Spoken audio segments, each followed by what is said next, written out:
Hello boys and girls, doing a preview for the whole game this weekend. Our Premier League match, Premier League, where we fight for top four. No fucking league titles round here, is there?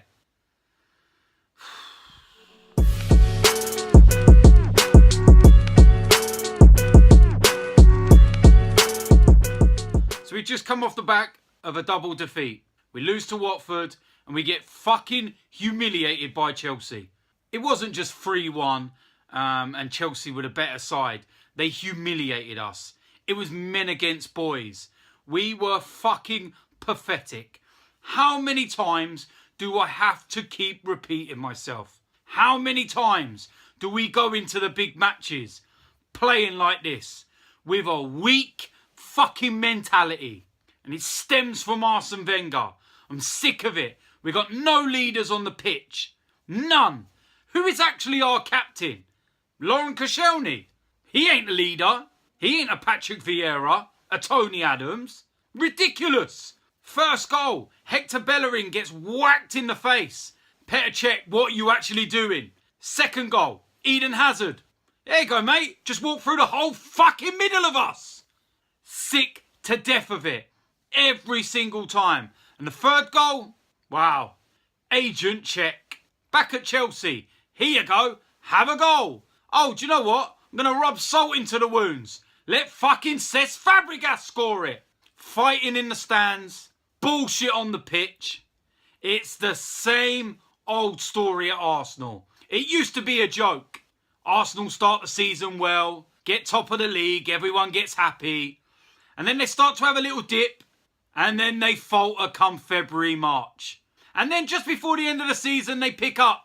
They go on a run. And everybody starts thinking it's going to change the following season.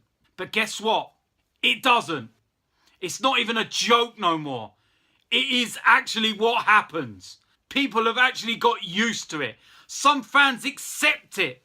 I won't accept it. I'm fucking sick of it. We need a change from top right through to the bottom. We could talk about Stan Kroenke, but he's given Arsene Wenger the money to succeed. The problem we have with the board is there's no football men on there. Stan Kroenke sets a target. Top four. Qualification out of the groups from the Champions League. Arsene achieves their objectives. We do need to get onto the boards back, as well as Arsene's, because they're the ones accepting it. They're the ones that are happy with what he's doing because they're making their money. Stan Kroenke's using money to build a new stadium in America. He's buying ranches the size of Birmingham. He's just bought a vineyard in France. The guy's taking a fucking piss, and some of you are accepting it. Why? Do you love Arsene more than you love the club? Wake the fuck up. Ivan Gazidis, Chips Keswick, Poison, every single one of you. Arsene Wenger, you are just as culpable. You are part of the problem. What goes on the pitch is down to you. Weak mentality, weak-minded individuals, bullshit tactics, every fucking season. It ain't 1 year, it ain't 2 year, it ain't 3 year. It's 13 fucking years of the same bollocks. I believe we've got a good squad with a few little additions and a few pussies sent packing. We can be a force. We can win titles and we can really challenge for the Champions League. You've got Chelsea fans singing that they want Arsene Wenger to stay. What does that tell you? That because under Arsene Wenger they know we're not a threat. They want him to stay. It's hilarious. You got idiots thinking that Arsenal Fan TV embarrasses the club. What's embarrassing the club are the performances on the pitch. Stop detracting away from the real problems and picking on things that are nothing to do with it. Fans are allowed an opinion. That's right, Gary Neville. We're allowed an opinion. We're not idiots for pulling out placards and banners. You're all right sat in your nice comfy studio on your big salary. Come and step in our shoes for 5 minutes and then tell me if we're idiots. So, we're going to go to the Hull preview. So what can we expect from Hull this Saturday? We're the third bottom in the league. They played 24, they've won 5, drawn 5, lost 14. They've scored 22 goals and conceded 47. Now, I know that I've come unstuck in recent weeks for predicting very easy games. We've all seen the Vine on Paddy Power and what they did to me after the Watford defeat. Put my fucking foot in it there, didn't I? Under normal circumstances, I'd say this is an easy game. We have got a very good record against Hull. But I've seen a bit of a change in Hull over the last few weeks, and it's because of their new manager, Marco Silva. Now, this guy is only 39 years old. He's only been there for about 5 games, but he looks to have revolutionised the club. He's given them a lift. He's done something to them. Their last 3 games, they played Man United in the League Cup. They beat them 2-1. They played in the Premiership at Old Trafford, and they drew 0-0. And then last time out, they played Liverpool, and they won 2-0. So he's doing something right. And that is why we do have to be careful for this game. We can't take things for granted. We can't just think we will show up like we did against Watford, because we're going to come unstuck. If we come unstuck in this game, I can see there being a massive revolt at the Emirates. And I don't want that. I don't want to see the fans fighting. I don't want to see none of that. But it's going to happen because fans are on edge. Fans have had enough. And this is exactly the problems we have at the club right now. We are 12 points behind Chelsea. The league is done. It's finished. Get that in your heads. I told you lot a long time ago that the league was done. The long and short of it is very simple. In the next couple of weeks, our season could be completely over.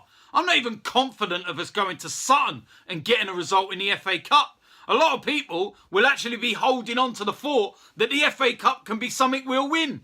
Yeah! Let's use our get out of jail card again. Let's give Arsenal another 2-year contract. We won the fucking FA Cup. Bullshit. In terms of the team selection, what is he going to pick?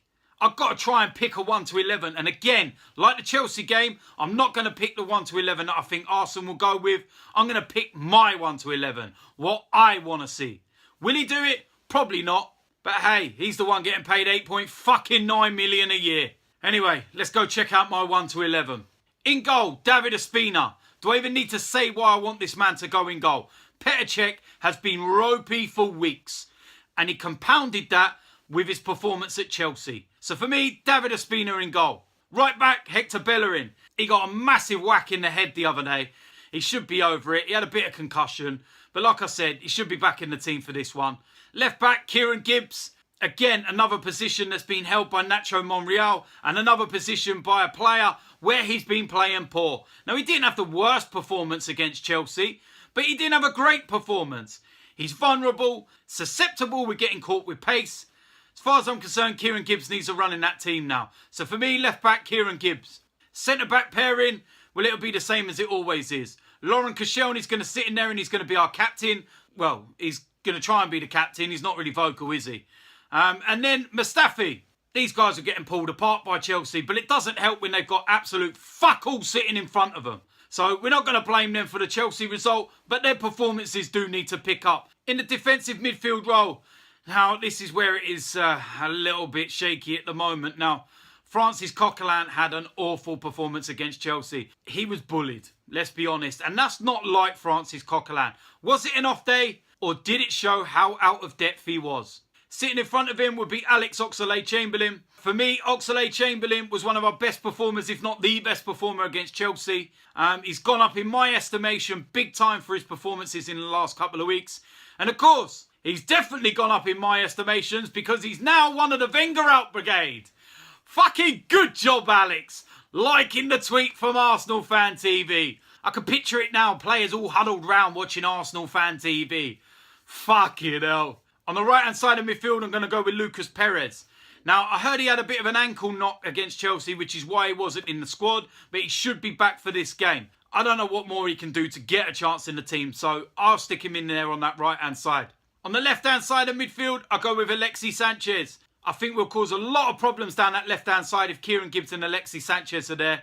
You know what the guy can do. Yes, he underperformed against Chelsea, but I'm not going to batter him for it because the guy puts 110% in every week. He's been one of our best players all season. No, actually, he has been our best player all season. Fucking hell. In the number 10 role, this is where I'm going to make a change. Mesut Ozil was shocking against Chelsea. I'm sick and tired of it. Every big game this guy don't turn up. We paid £42 million for him. I've stuck up for this guy left, right and centre, but I can't do it no more. I'm really starting to get pissed off. If you don't want to be at the club, Mesut, please just go. I don't want you to. I want to see the performances that I have seen before from you. I want to see the big game player turn up. What the fuck is going on with you? So for me, you're going to come out of the team for this week, and I'm going to stick Alex Iwobi in that role. Now, Alex Iwobi has played that number 10 role a few times this season, and he's done really well. I think he deserves a chance there. So for me, Alex Iwobi gets the number 10 role. Up front, Danny Welbeck. Now, the guy should have started against Chelsea. I was umming and ahhing whether it was between him and Perez to start, but you see how many problems he caused when he come off the bench. He was focal to the problems. He was focal to us getting behind Chelsea. He should have started the game. For me, he starts this game. He gives the aerial presence that Olivier Giroud does, but he gives us the pace we need. Because that is what we need. That is where we are a threat, with pace. If you look around you, you'll have Welbeck up top. You'll have Perez on the right. You've got Iwobi. You've got Alex Oxlade-Chamberlain. You've got Alexis Sanchez, Hector Bellerin, Kieran Gibbs. Nothing but pace. If we go with that formation and we go with that idea, I think we will cut Hull apart. But again, as I've said, you can't take it for granted. Hull are dangerous right now, but we're the home team. Let's fucking take the game to them.